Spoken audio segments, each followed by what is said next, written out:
Avec la crise sanitaire du Covid-19 en 2020, et oui, il est partout celui-là, certaines entreprises remarquent un désengagement de leurs salariés.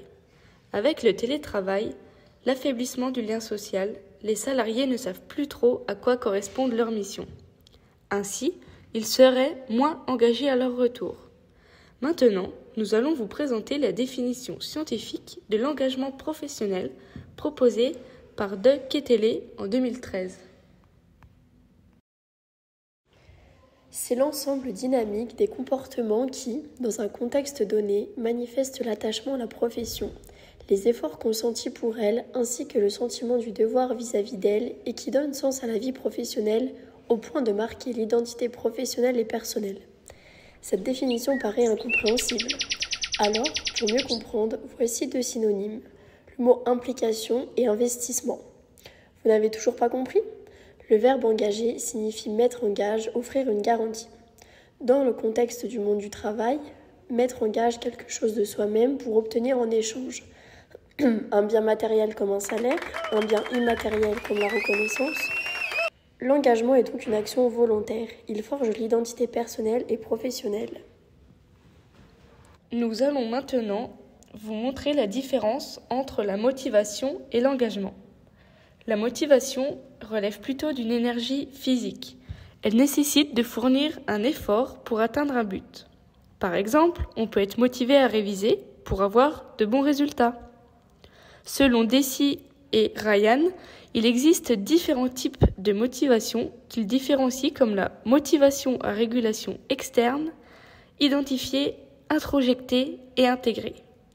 Il serait évidemment bien trop long de toutes les expliquer. Notre vidéo ne porte pas sur la motivation. On peut en prendre une en exemple pour essayer de vous faire comprendre. La motivation externe, je me motive pour pas que mon patron me sanctionne ou au contraire pour qu'il me récompense.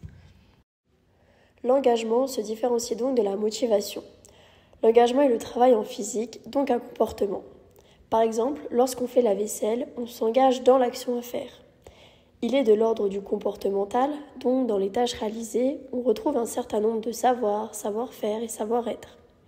La personne se met en jeu, elle est volontaire. On ne peut donc pas être engagé sans être motivé.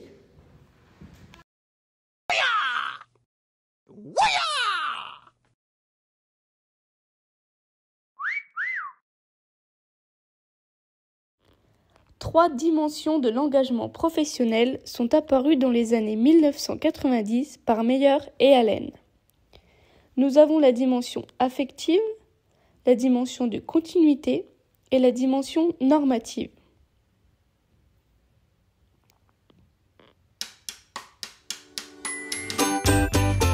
La dimension affective relève plutôt d'un désir, c'est-à-dire un certain attachement à l'entreprise.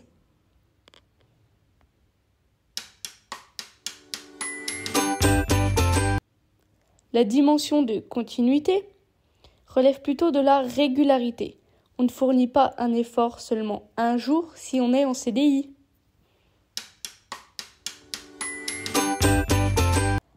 La dimension normative relève, elle, d'un devoir, d'une obligation, c'est-à-dire que l'on se rend redevable.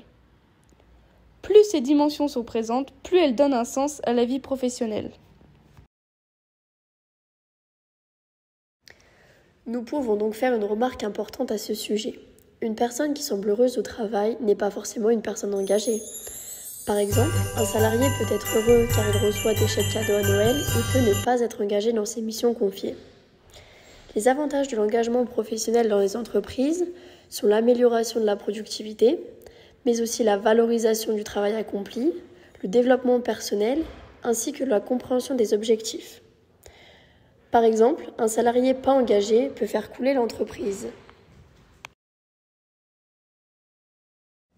Pour illustrer l'engagement professionnel, nous avons pris pour exemple la profession d'infirmière.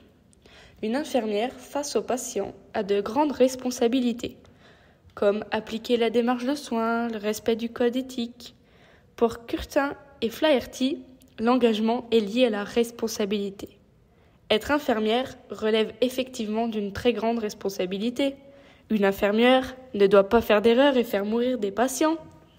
En effet, une infirmière qui est capable de s'engager professionnellement a dû intérioriser des normes et des valeurs professionnelles.